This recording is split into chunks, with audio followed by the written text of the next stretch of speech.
Bismillahirrahmanirrahim. Assalamualaikum warahmatullahi wabarakatuh.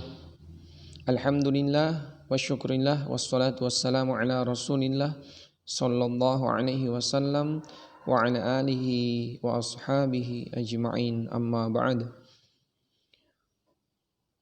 Alhamdulillah, puji dan syukur kehadirat Allah subhanahu wa ta'ala. Hari ini kita bertemu lagi dengan mata pelajaran fikih. Dan khusus untuk hari ini, Pak Guru akan membawakan materi lanjutan dari pertemuan kita pada pekan yang lalu, yaitu masih kaitannya dengan sholat. Kalau pada pertemuan yang lalu kita telah membahas pengertian, kemudian hukum, dalil, serta rukun sholat, maka hari ini yang akan kita bahas adalah tentang sunnah sholat dan hal-hal yang membatalkan sholat.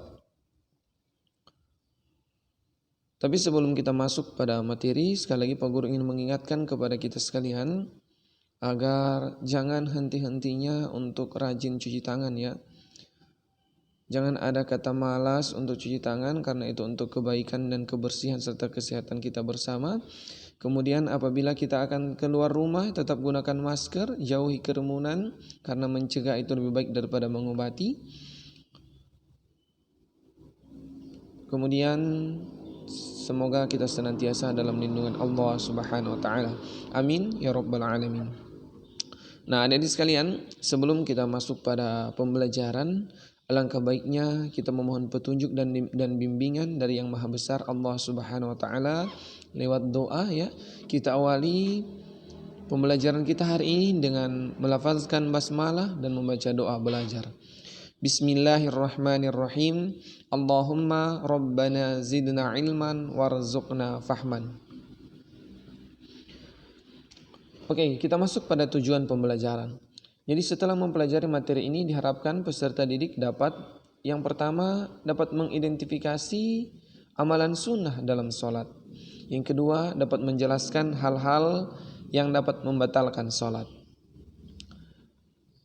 Jadi tujuan pembelajaran kita hari ini yaitu hanya seputaran amalan sunnah di dalam sholat dan hal-hal apa saja yang dapat membatalkan sholat. Karena jangan sampai kita melaksanakan sesuatu yang ternyata membatalkan sholat kita, yang membuat sholat kita menjadi sia-sia. Masuk pada sunnah dalam sholat. Jadi sunnah sholat itu merupakan ucapan atau gerakan yang dilaksanakan dalam sholat selain rukun sholat. Jadi kalau pada pertemuan yang lalu kita telah membahas tentang rukun sholat, maka hari ini kita akan membahas tentang sunnah sholat. Nah, sunnah sholat itu adik-adik tentunya paham ya, atau sudah pernah dengar apa pengertian sunnah ya. Sunnah itu apabila dikerjakan mendapatkan pahala, dan apabila ditinggalkan tidak mendapatkan apa-apa. Tidak dapat dosa, tidak juga dapat pahala. Nah, alangkah baiknya dikerjakan kan? Karena kita sudah sholat, alangkah baiknya semua hal-hal yang berkaitan dengan pentingnya sholat itu, maka alangkah baiknya kita kerjakan. Jadi sangat penting juga untuk kita mempelajari tentang materi ini guna untuk kesempurnaan sholat kita. Jadi sunnah sholat itu dibagi menjadi dua, yaitu sunnah ab'ad dan sunnah hayat. Masuk pada sunnah ab'ad. Ya, sunnah ab'ad adalah amalan sunnah dalam sholat yang apabila terlupakan harus diganti dengan sujud sahwi. Yang termasuk sunnah ab'ad adalah yang pertama, tasyahud awal. Jadi tahiyat awal itu merupakan sunnah ab'ad. Apabila kita terlupakan, ya, kita harus ganti dengan sujud sahwi. Yang kedua, membaca sholawat Nabi pada waktu tasyahud awal. Jadi ketika tasyahud awal atau tahiyat awal itu kita membaca sholawat Nabi, Allahumma sholli ala Muhammad atau Allahumma sholli ala Sayyidina Muhammad, itu merupakan sunnah ab'ad di dalam sholat. Yang ketiga, membaca sholawat atas keluarga Nabi pada tasyahud akhir atau tahiyat akhir. Jadi bersolawat kepada keluarga Nabi itu wa ala ali, ya kan? Kalau pertama kita membaca Allahumma sholli ala Muhammad atau Allahumma sholli ala Sayyidina Muhammad, kemudian kita membaca wa ala ali Muhammad atau wa ala ali Sayyidina Muhammad. Nah, itu merupakan membaca sholawat atas keluarga Nabi. Kemudian membaca doa kunut pada waktu sholat subuh. Nah, ini menurut pendapat Imam Syafi'i. Jadi menurut pendapat Imam Syafi'i atau fikih yang kita pakai saat ini, membaca doa kunut pada waktu sholat subuh itu merupakan sunnah ab'ad. Lanjut, masuk pada sunnah hayat.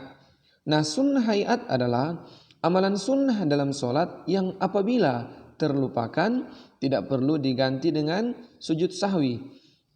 Yang termasuk sunnah hayat ini dalam sholat adalah, jadi yang termasuk sunnah hayat yang pertama adalah mengangkat tangan ketika takbiratul ihram. Jadi ketika kita selesai membaca niat, kita akan takbiratul ihram kan, Allahu Akbar. Nah, disertai dengan tangan ya, disertai dengan tangan sejajar dengan telinga ya. Itu merupakan sunnah hayat di dalam sholat. Kemudian meletakkan tangan kanan di atas tangan kiri ketika kita sedekap. Ya, ketika kita bersedekap, Allahu Akbar. Ya, meletakkan tangan kanan di atas tangan kiri, jangan sebaliknya. Kemudian memandang ke tempat sujud. Jadi pandangan kita jangan kita tujukan ke tempat-tempat yang lain, hanya ke tempat sujud. Karena itu merupakan salah satu amalan sunnah hayat di dalam sholat. Kemudian membaca doa iftitah. Jadi doa iftitah yang kita baca itu hanya merupakan sunnah hayat di dalam sholat. Artinya apabila tidak ada waktu untuk membacanya, maaf ya, mungkin kita datang terlambat untuk sholat berjamaah, maka karena melihat imam segera akan ruku, kita tidak punya waktu lagi untuk membaca doa iftitah. Kita langsung membaca surah Al-Fatihah. Sahkah sholat kita? Sah. Kenapa demikian? Karena doa iftitah hanya merupakan sunnah hayat di dalam sholat. Namun yang Pak Guru jelaskan ini jangan jadikan sebagai dalil atau alasan untuk kalian tidak baca, untuk kalian tidak baca ya, jangan. Kalau punya waktu luang, punya waktu yang banyak, mengapa kita tidak baca? Seperti itu ya. Jadi doa iftitah itu memang cuma sunnah hayat. Tetapi apabila kita sholat punya banyak waktu atau sholat di awal waktu, maka dibaca ya, demi kesempurnaan sholat kita.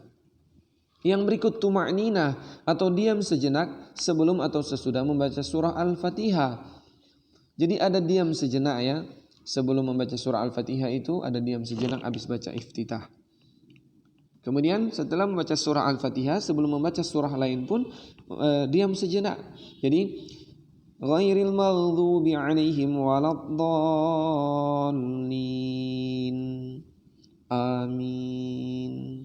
Diam sejenak dulu, kemudian membaca surah lain selain surah Al-Fatihah, terserah surah apapun. Yang berikut, mengucapkan lafal amin sesudah membaca surah Al-Fatihah yang tadi ya. Ketika membaca, mendengar atau membaca waladdallin, maka di situ disunahkan kita mengucapkan amin. Kemudian yang terakhir adalah membaca surat lain setelah membaca surah Al-Fatihah. Jadi membaca surat lain setelah membaca surah Al-Fatihah itu hukumnya adalah atau dia merupakan sunnah hayat di dalam sholat. Apabila kita tidak punya banyak waktu, ya kita sedang mengejar imam karena kita datangnya belakangan atau datang terlambat dalam sholat berjamaah, maka kita mungkin hanya bisa dapat membaca surah Al-Fatihah, tidak sempat membaca surah lain, maka kita boleh langsung ruku bersama-sama dengan imam. Itu tidak membatalkan sholat. Mengapa demikian? Karena membaca surat lain selain surat Al-Fatihah itu hanya sunnah. Tetapi sekali lagi seperti iftitah tadi, apabila punya banyak waktu maka tidak ada salahnya kita membacanya. Bahkan mendapatkan pahala karena kita dalam keadaan berwudu.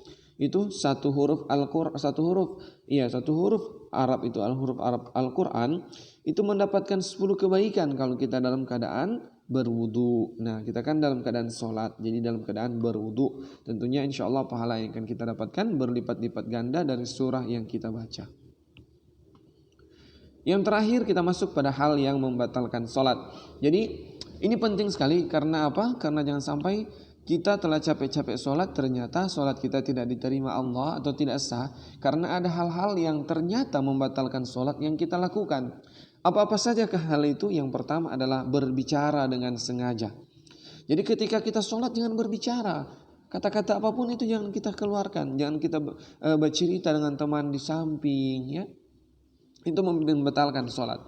Yang kedua, tertawa. Ini lagi, tertawa. Jadi tertawa itu membatalkan sholat, adik-adik sekalian. Jadi tolong ya, dalam keadaan apapun, kalaupun kita ingin kalaupun kita merasa bodoh dengan sholat kita, maka jangan membuat sholat orang lain batal dengan cara engkau mengganggu atau engkau tertawa saat sholat. Yang ketiga, berhadas, baik hadas besar maupun hadas kecil, semuanya itu membatalkan sholat. Misalnya engkau sementara sholat tidak sengaja buang angin atau kentut, nah hal itu membatalkan sholat. Atau perempuan, maaf, sementara sholat tidak tahu-taunya dia keluar haid, maka segera keluar dari masjid, batalkan sholatnya dan segera keluar dari masjid karena engkau telah berhadas besar. Yang keempat, terbuka auratnya. Jadi seseorang yang terbuka auratnya itu membatalkan sholat, ya. Dia sholat dengan pakaian yang pendek, ya. Kemudian ketika dia ruku atau dia sujud, bagian belakangnya ini kelihatan, maka batal sudah sholatnya. Ya, jadi sholatnya sudah menjadi batal karena terbuka auratnya. Jadi hati-hati ya, baik laki-laki maupun perempuan. Yang kelima, merubah niat. Maksudnya sementara sholat dia sudah terpikiran yang lain. Aduh, ada baku janji ini, ada mau pergi di sana, menyasal ada sholat. Baik kita sholat. Nah itu sudah terubah niatnya untuk sholat. Itu membatalkan sholat. Kemudian membelakangi kiblat. Ya, jadi jangan menghadap ke belakang ketika sementara sholat. Engkau melihat temanmu yang ada di belakang, ada orang baru masuk dari pintu, engkau haga atau kamu haga. Kalian haga atau kalian tengok dia yang baru masuk, sementara posisi kalian telah membelakangi kiblat, maka hal itu membatalkan sholat. Jadi pandangan itu harus tetap ke depan dan melihat ke arah tempat sujud. Kemudian makan dan minum. Nah ini jangan sampai kita sementara sholat masih dalam keadaan makan dan minum. Makanya makan itu makruh ya ketika kita sudah berwudu, adik-adik sekalian. Mengapa demikian? Karena jangan sampai ada sisa-sisa makanan yang masih tersisa di celah-celah atau sela-sela gigi kita. Kemudian ketika kita sholat, maka kita secara tidak sengaja lidah kita berjalan ke arah sela-sela gigi itu dan menelan sisa-sisa makanan itu. Maka secara otomatis kita sudah dalam keadaan makan, adik-adik sekalian. Jadi ketika kita sudah melakukan hal yang demikian, maka batal sudah sholat kita. Jadi usahakan ketika kita akan sholat itu kumurnya baik, bagus-bagus ya, kumur dengan benar agar supaya semua sisa-sisa makanan yang ada dalam sela-sela gigi kita itu keluar. Atau jangan sampai ada disengaja ya, sementara sholat, sementara kita dalam keadaan sholat dan mulut kita juga sementara mengunyah permen karet. Nah itu membatalkan sholat. Jadi jangan main-main dengan sholat ya. Kemudian murtad. Murtad itu artinya keluar dari agama Islam. Yang berikut meninggalkan salah satu rukun sholat dengan sengaja. Ya, pada pertemuan yang lalu Pak Guru sudah jelaskan rukun sholat itu ada 13. Jadi jika salah satu rukun sholat itu ditinggalkan dengan sengaja, maka sholat kita menjadi batal. Yang terakhir bergerak dengan banyak atau 3 kali gerakan ya. 3 kali gerakan atau lebih secara berturut-turut. Jadi jangan ketika kita bergerak itu 3 kali atau lebih. Cukup sekali, kemudian ditaruh lagi tangannya. Nanti kalau masih gatal juga di bagian tubuh yang lain, digaruk kembali. Tapi jangan berturut-turut. Ya, tidak boleh berturut-turut karena dapat membatalkan sholat. Ya, jadi itu penting sekali adik sekalian untuk kita ketahui tadi hal-hal yang membatalkan sholat. Mengapa? Karena sangat berpengaruh terhadap sholat kita. Sekali lagi Pak Guru sampaikan, jangan sampai kita capek-capek naik turun sholat, ya ruku sujud sudah capek-capek sementara sholat kita tertolak atau batal hanya karena ada hal-hal yang membatalkan sholat yang kita lakukan. Sholat sekali lagi adik-adik sekalian adalah sangat penting ya. Amalan pertama yang akan diperiksa Allah pada hari kiamat adalah sholat. Jika baik sholat kita, maka akan baik pula seluruh amalan yang lain. Dan jika buruk sholat kita, maka buruk pula atau akan buruk pula amalan yang lain. Jadi tolong diperhatikan ya. Sholat adik-adik sekalian, pembeda antara orang beriman dan orang kafir, orang Islam dan orang kafir, itu hanya sholat. Agama apapun mengatakan memiliki keyakinan kepada Tuhan. Meskipun secara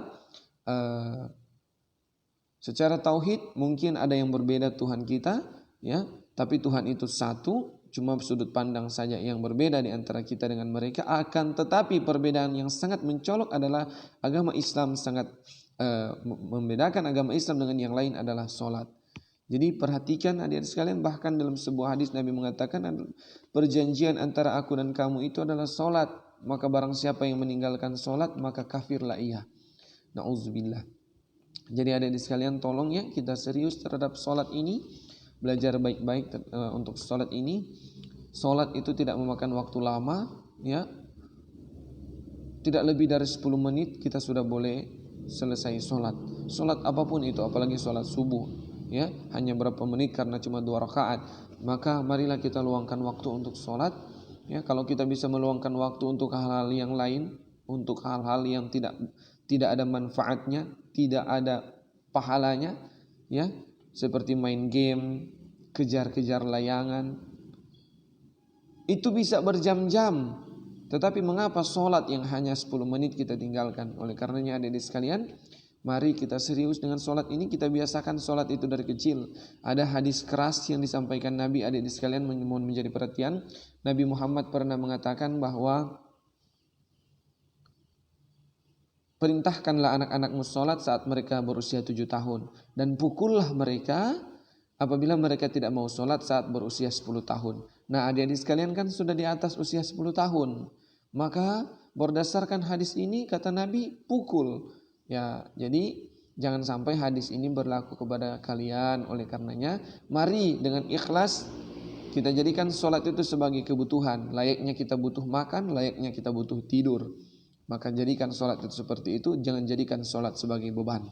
Demikian, terima kasih, semoga ada manfaatnya dan semoga kita selalu dalam lindungan Allah Subhanahu wa taala. Terima kasih atas semua perhatian dan mohon maaf atas segala kekurangan.